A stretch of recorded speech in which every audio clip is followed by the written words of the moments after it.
वाले हैं। तो लेकिन ऐसी बात नहीं है कि जनता बड़ी प्रबुद्ध है, समझदार है। देखिए, जो ममता दीदी की पकड़ है बंगाल पे, वो अपनी जगह बात बिल्कुल दुरुस्त है, लेकिन उनका जो योगदान है वो भी बिल्कुल वो भी काबिले तारीफ। लेकिन जरूरी बात है कि ये अंदर वाला बाहर वाला कुछ नहीं होता, क्योंकि अंत में आप हाइपोथेटिकली मान के चले, अगर सत्ता पे काबिज भाजपा हो जाती है, बाजी मार जाते हैं 4 मई को, तो वहां पर जो मुख्यमंत्री बनेगा वो तो बंगाली बनेगा। और दूसरी बात, जो बाकी विधायक होंगे वो तो बंगाल के ही होंगे, वो तो कहीं नहीं जाने वाले, वो दिल्ली तो आने वाले नहीं है, विधायक तो वही रहेंगे। तो ये जो नैरेटिव सेट करने की कोशिश होती है जनता, और बंगाली तो वैसे भी जब से होश संभाला है, मैं खुद एक दिल्ली का नागरिक हूं, मेरे बड़े बंगाली मित्र हैं, तो मैं तो बहुत कुछ सीखता था उनसे, और हमेशा इस बात का मैं उनको श्रेय देता था कि आप हर क्षेत्र में बाजी मारते हैं। तो वो वाली बात नहीं है, इंटेलेक्चुअल लेवल एक अलग लेवल का है। और साथ में यहाँ पर देखिए, जरूरी बात है, एक जो भी हो, हार जीत लगी रहती है लोकतंत्र के महापर्व में, ठीक है, लेकिन जरूरी बात है अंत में जीत, क्योंकि ये जो आंकड़े आ रहे हैं ये अपने आप में बहुत उत्साह बढ़ाने वाले हैं, और एक नई केस स्टडी बन के उभरी की जो कीर्तिमान स्थापित होने की कगार पे है। क्योंकि अगर बम्पर वोटिंग हो रहा है, और हम लोग बार बार हर एक मंच पे कह रहे हैं, फियर फैक्टर, भय का माहौल बनाया गया, जनता में एक भय है, लेकिन उसके बावजूद अगर जनता ने आकर बढ़ चढ़ के लोकतंत्र के महापर्व में अपनी भूमिका निभाई है, और वो अपना बेशकीमती वोट डाला है, इसके बहुत कुछ मायने हैं, और कई वर्षों तक ये केस स्टडी बन के उभरेगा, बाजी कोई भी मारे।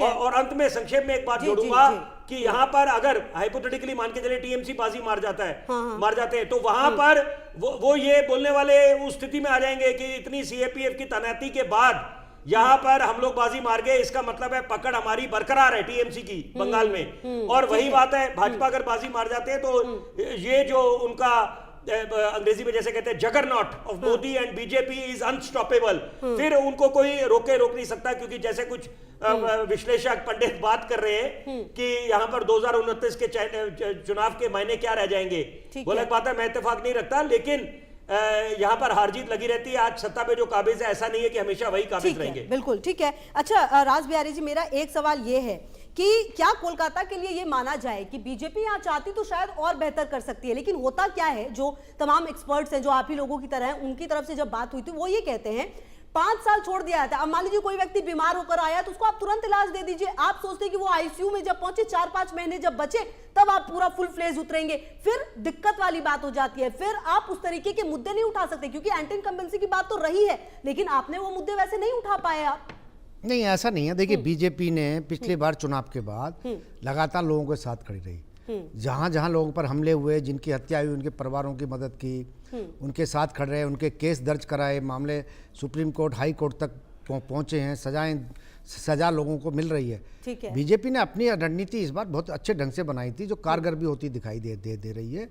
लेकिन उनकी रणनीति इस बार दीवारों पर नहीं दिखाई दी, उनकी रणनीति इस बार खुल के नहीं दिखाई दी। उन्होंने प्रचार कम किया। जैसे हम भवानीपुर की बात करें, भवानीपुर सीट पर शुभेंदु अधिकारी के पोस्टर ना के बराबर थे, बीजेपी के झंडे ना के बराबर थे। पूरा भवानीपुर टीएमसी के झंडों से पटा हुआ था, हर दुकान पे झंडा था, हर घर पे झंडा लगाया गया था। लेकिन वहां लोग कह रहे थे कि ममता बनर्जी को झटका लग सकता है। अगर ये बात कह सकते हैं, वैज्ञानिक कड़ी टक्कर दी गई है। अब हार जीत क्या हो गया तो बोर्ड से बताएंगे, क्योंकि पिछली बार में भी नंदीग्राम में वो बहुत कम वोट से चुनाव हारी थी। ठीक है। लेकिन बीजेपी सड़क पे नहीं दिखाई दी, दीवार पे उसके नारे नहीं दिखाई दिए, लेकिन उसने अंदर खाने बहुत काम किया, तो जिसका असर दिखाई दे रहा है। ठीक है। और दूसरी बात है कि केंद्र सरकार की तरफ से जिस तरह से चुनाव आयोग की तरफ से केंद्र सरकार जिस तरह से सुरक्षा मुहैया कराई जा रही है, और ये कहा गया है कि चुनाव भी हो जाएं तो भी यहाँ पर सुरक्षा बल रहेंगे, तो लोगों में एक भरोसा उन्होंने बनाया है। ठीक है। अच्छा राहुल लाल जी, कहीं ना कहीं देखिए, ये जो ममता बनर्जी के लिए अगर कहा जाए तो 2011 में बंगाल की कुल आबादी में मुसलमानों की हिस्सेदारी लगभग 27% थी, जो अब लगभग 30% हो गई होगी। 2021 के चुनाव की अगर हम बात करें तो एक बहुत बड़ा हिस्सा था जो इनके साथ गया था। लेकिन क्या इस बार हुमायूं कबीर और AIMIM की अगर बात करें तो क्या वो खेल बिगाड़ सकते हैं ममता बनर्जी का? खुशबू जी, वो हुमायूं कबीर एक तरह से टीएमसी के बड़े नेता के कद के रूप में थे। जब वो अलग हुए तो अचानक से हम लोगों ने देखा कि AIMIM काफी सुपर एक्टिव हुई और वो एक गठबंधन बना उसमें हुमायूं कबीर के साथ। और जो बड़े मुस्लिम वाले क्षेत्र हैं वहां पे इनकी रैलियों में बड़ी संख्या में भीड़ भी जुट रही थी। हाँ। तो हुमायूं कबीर इनके वोटों को काटने में पूरी तरह से टीएमसी के वोटों को काटने में सक्षम थे।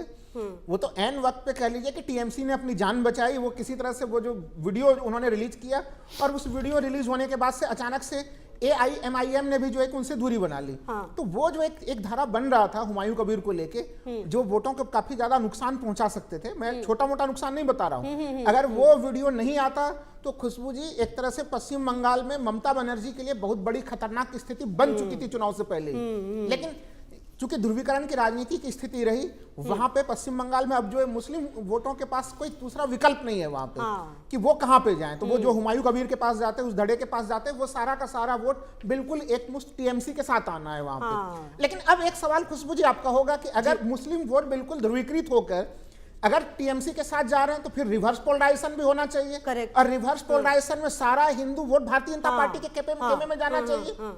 ये सवाल स्वाभाविक तौर पर उठता है। लेकिन जब हम लोग वहां पे जाते हैं, वहां पे पश्चिम बंगाल में, तो पश्चिम बंगाल में जो महिला मतदाता है, देखिए भारतीय जनता पार्टी ने आरजीकर के मामले में खुद पीड़िता के मां को उन्होंने टिकट भी दिया, संदेश खाली के मामले को उठाया। लेकिन ये जो मामले हैं वो शहरी क्षेत्र के महिलाओं तक तो उसको पहुंचा रहे हैं, पहुंच भी रहा है वहां तक।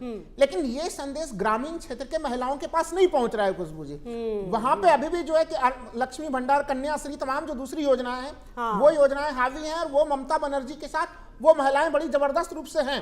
तो हो सकता है कि उनके पति भारतीय जनता पार्टी को वोट दें, लेकिन उनके जो पत्नियां हैं, जो वाइफ हैं, जो वो सीधे सीधे ममता बनर्जी को वो वोट दिया है। ठीक है। तो कुल मिलाकर यहाँ पर फायदा होता हुआ नजर आता है। अच्छा विपिन जी, जब बात होती है ममता बनर्जी की, एक सवाल ये भी होता है कि ममता बनर्जी के ना एक कोर वोटर्स हैं, मतलब कई तो ऐसे लोग हैं जो कई राज्यों से वहां पर पहुंचे वोटर्स बन गए हैं। शायद बीजेपी उनको तो कन्विंस कर लेती है, लेकिन जो कोर वोटर्स है उनको कन्विंस करना शायद मुश्किल हो जाता है। यही शायद पिछले चुनावों में भी देखा गया है।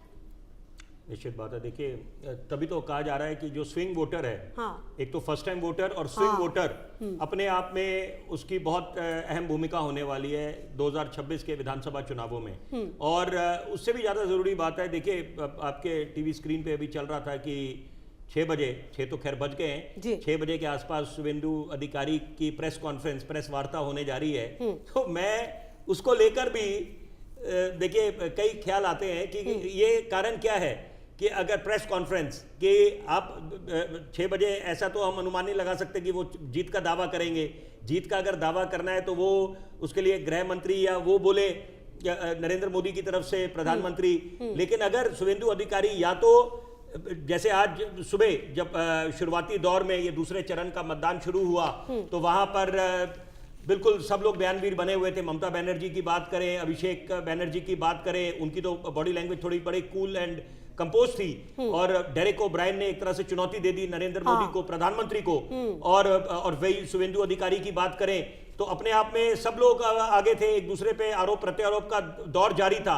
लेकिन उसके बीच अब 6 बजे ये जो प्रेस वार्ता करने जा रहे हैं शुभेंदु अधिकारी, इसके मायने काफी होते हैं। इससे काफी कुछ हम लोग अंदाज लगा सकते हैं कि इस समय क्या all is well, all is under control या ऑल इज नॉट वेल। हाँ बिल्कुल करेक्ट, ये बहुत ही इंपॉर्टेंट है। अच्छा राज बिहारी जी, अगर चलिए ये प्रेस कॉन्फ्रेंस जब आएगी तो हम जरूर इसमें देखेंगे कि क्या कुछ हो रहा है, क्या कुछ बोला जाएगा।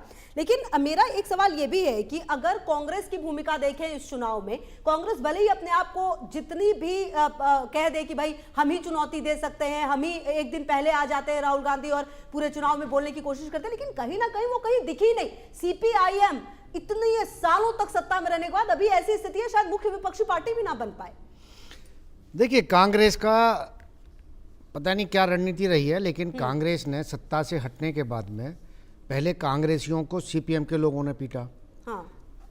तब भी राजीव गांधी चुप रहे। उसके बाद में नरसिंह राव की सरकार बनी, वो भी चुप रहे। और जब से TMC की सरकार बनी है, मुझे नहीं लगता कि राहुल गांधी ने आज तक पश्चिम बंगाल की हिंसा पर कोई बयान दिया होगा। पहली बार ऐसा हुआ कि आसनसोल में उसके कार्यकर्ता की हत्या हुई है तो राहुल गांधी ने ट्वीट किया है, उन्होंने बोला भी है कि पश्चिम बंगाल सरकार पर आरोप लगाए। पश्चिम बंगाल में कांग्रेस के जो कार्यकर्ता हैं, स्थानीय नेता हैं, वो लोग तो TMC से टक्कर लेते रहे। कांग्रेस के कुछ नेता TMC में शामिल भी हो गए थे, लेकिन कांग्रेस इस बार अकेले दम पे चुनाव लड़ रही है। राहुल गांधी ने जाकर वहाँ पर TMC की मुखिया ममता बनर्जी के खिलाफ भी बयानबाजी की। लेकिन सबसे बड़ी बात यह है कि बहुत लेट किया उन्होंने जी। अगर ये इस तरह का बयानबाजी अगर वो पहले करते तो ज़्यादा उनको लोगों को लगता कि कांग्रेस में एकजुटता आ रही है, कांग्रेस में ताकत आ रही है।